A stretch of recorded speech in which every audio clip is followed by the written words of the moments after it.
androany tolakandro tamin'ny 3:20 no teraka teto amin'ny hôpitaly manara-penitra Toliary ifenitra Andrinirina Gustave 2 grama. Zanak'i Ramatoa Vola Marguerite 7 taona mpikarakara tokatrano tsy manambady mipetraka eto amin'ny fokontany Mitsinjo Betanimena toerana misy ny hôpitaly manara-penitra. Tamin'ny fandalovany Flo Andry Rajoelina taty Toliary nitokana ny hôpitaly manara-penitra tokoa mantsy no nampirosian'ny vehivavy rehetra iteraka eto amin'ity hôpitalim-bahoaka ity ary nanomezany alalana azy ireo hampitondra ny anarany Andrinirina ho anarany zaza rehetra teraka eto na lahy na vavy. Tateraka tokoa izany ankehitriny ka ifenitra Andrinirina no nisantatra izany. Satria namovany hôpitaly manara-penitra. Nambarany dokotera sy ny mpapivelona fa tsy nanano sarotra ny fampiterahana ny fenitra Andrinirina na dia voalohan-jaza aza. Ity zaza voalohany tena manora tsy sarotra aloha sady vetivety. Fa azony hoe mahavoalohany anazy koa zany somary elaela ny poussé. Izay fotsiny zany fa ny ankoatra ny savava. Elaela ny poussé dia somary nampinakely izy zany. Nampinakely izy nantikely izy nampenazy.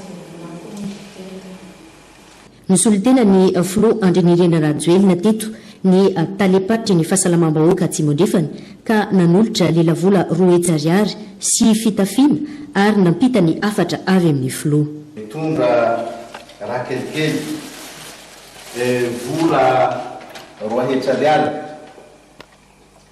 sy mitondra koa lamba sy kojakoja madinidiny ho an'ny reny sy ny zaza.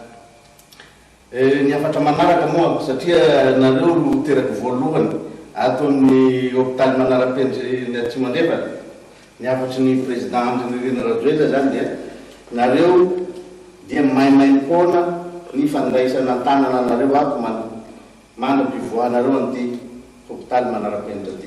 Velim-pisorana ny fianakaviana.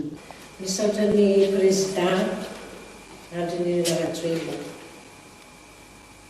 Ary misaotra ny mpitsabo rehetra ary tsara karakara zahay tsara fandray.